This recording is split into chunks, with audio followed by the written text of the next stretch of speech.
ನಮಸ್ಕಾರ ಕರ್ನಾಟಕ. ಮೊದಲನೇದಾಗಿ ಎಲ್ಲರಿಗೂ ದಸರಾ ಹಬ್ಬದ ಹಾರ್ದಿಕ ಶುಭಾಶಯಗಳು. ಮುಂಜಾನೆ 4 ಗಂಟೆಗೆ ಎದ್ದು 5 ಗಂಟೆಗೆ ಟ್ರೈನ್ ಹಿಡ್ಕೊಂಡು ತಮ್ಮನ ಕರ್ಕೊಂಡು ಏರ್ಪೋರ್ಟಿಗೆ ಹೊಂಟೇನಿ. ಸ್ಪೆಷಲಾಗಿ ಇವತ್ತಿನ ವಿಡಿಯೋ ನನಗೆ ಭಾಳ ಸ್ಪೆಷಲ್ ಆಗಿರ್ತೈತಿ ನಿಮ್ಗಿಂತ. ಯಾಕಂದ್ರೆ ನಾನು ಜರ್ಮನಿಗೆ ಬಂದು 1.5 ವರ್ಷ ಆಯ್ತು. ಸೊ ಈ 1.5 ವರ್ಷ ಒಳಗೆ ನಾನು 75% ನಾನು ಅಂದ್ಕೊಂಡಿದ್ದ ಗೋಲ್ನ ರೀಚ್ ಮಾಡಿದೆ. ಅದು ಪ್ರೆಸೆಂಟ್ ಇವತ್ತಿಗೆ. ಸೊ ಇವತ್ತಿನ ಒಂದು ದಿವಸ ನನಗೆ ವೆರಿ ಸ್ಪೆಷಲ್. ಆಮೇಲೆ ನನ್ನ ಲೈಫ್ನ ಒಂದು ಟರ್ನಿಂಗ್ ಪಾಯಿಂಟ್ ಅಂತಲೇ ಹೇಳ್ಬೋದು.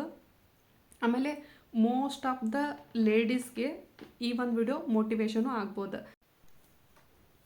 ಸೊ ಸ್ಪೆಷಲಿ ಮದುವೆ ಆದ ಹೆಣ್ಮಕ್ಳು ಒಂದು ಸ್ಟೇಜಿಗೆ ಬಂದು ನಿಂದಿರ್ತಾರೆ, ಅವ್ರ ಕಾಲ ಮ್ಯಾಗ ಅವ್ರು ನಿಂತ್ಕೊಳಕತ್ತಾರ ಅಂತಂದ್ರೆ ಅದಕ್ಕೆ ಮೇನ್ ಕಾರಣನ ಒಂದು ಅವ್ರ ಗಂಡ ಆಗಿರ್ತಾರೆ, ಇನ್ನೊಂದು ಅವ್ರ ಅತ್ತೆ ಆಗಿರ್ತಾರೆ. ಸೊ ಇವ್ರಿಬ್ಬರು ನಮಗೆ ಸಪೋರ್ಟ್ ಮಾಡಿದರು ಅಂತಂದ್ರೆ ನಾವು ಏನು ಬೇಕಾದರೂ ಸಾಧಿಸ್ಬೋದು. ಸೊ ಆ ಒಂದು ಸಿಚುವೇಶನ್ ನನ್ನ ಲೈಫಲ್ಲಿ ಕ್ರಿಯೇಟ್ ಆಯ್ತು.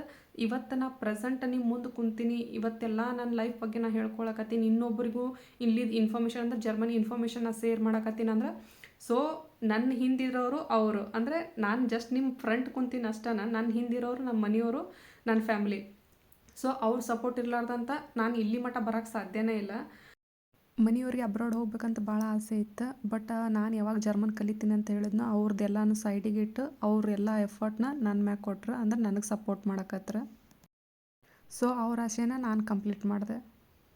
ಸ್ಪೆಷಲಿ ಎಲ್ಲ ಗಂಡು ಮಕ್ಕಳು ಮದುವೆ ಆದಮೇಲೆ ಹೆಂಡತಿಗಳನ್ನ ಸ್ಪೌಸ್ ವೀಸಾ ಮೇಲೆ ಅಬ್ರಾಡ್ ಕರೆಸ್ತಾರೆ. ಬಟ್ ನಾನು ಹೆಣ್ಮಗಳಾಗಿ ಸ್ಪೌಸ್ ವೀಸಾ ಮೇಲೆ ನಮ್ಮ ಮನೆಯವ್ರನ್ನ ಅಬ್ರಾಡ್ ಕರೆಸಿದ್ದೀನಿ. ಈ ಒಂದು ಹೆಮ್ಮೆಗೆ ನನಗೆ ಮಿತಿನೇ ಇಲ್ಲ. ಈ ಒಂದೆಲ್ಲ ಕ್ರೆಡಿಟ್ ನಮ್ಮ ಮನೆಯವ್ರಿಗೆ ಸೇರಬೇಕಾಗತ್ತೆ.